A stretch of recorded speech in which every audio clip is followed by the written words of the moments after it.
কাল বিকালে ঝড় বৃষ্টির সময় এই পাখিটিকে আমার বাড়ির বাইরে থেকে পাওয়া গেছে। এই পাখিটার পুরো শরীর ভিজে ছিল। ওকে আমি বাড়িতে নিয়ে এসে ভালো করে শুকনো কাপড়ে মুছে আমার মিঠুর সেই খাঁচাটাই ভরে রেখেছি। মিঠু তো আর নেই, যাই হোক এই খাঁচাটা অন্য কারো কাজে লাগলো।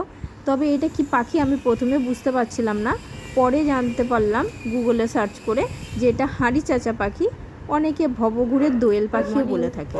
আজকে সকালবেলায় ঘুম থেকে উঠেই সবার প্রথমে আমি ছুটে এসেছি পাখিটিকে দেখতে। পাখিটি কী করছে এসে দেখি ও নিজের মনে খেলা করছে। কেমন আছো তুমি?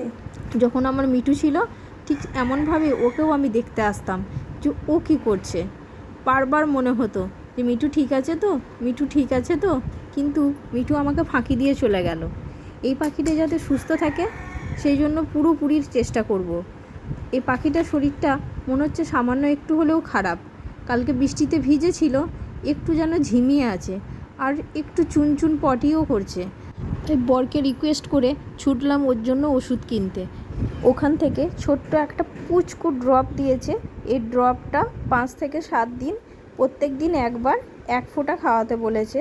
তবে কালকে পর্যন্ত যদি ও সুস্থ হয়ে ওঠে বা সামান্য একটু বেটার থাকে তাহলে খুবই ভালো কথা।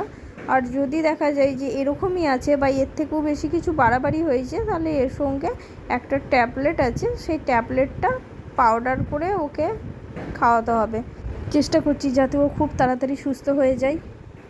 আপনারাও দোয়া করবেন যাতে ওকে আমি সুস্থ করে তুলতে পারি।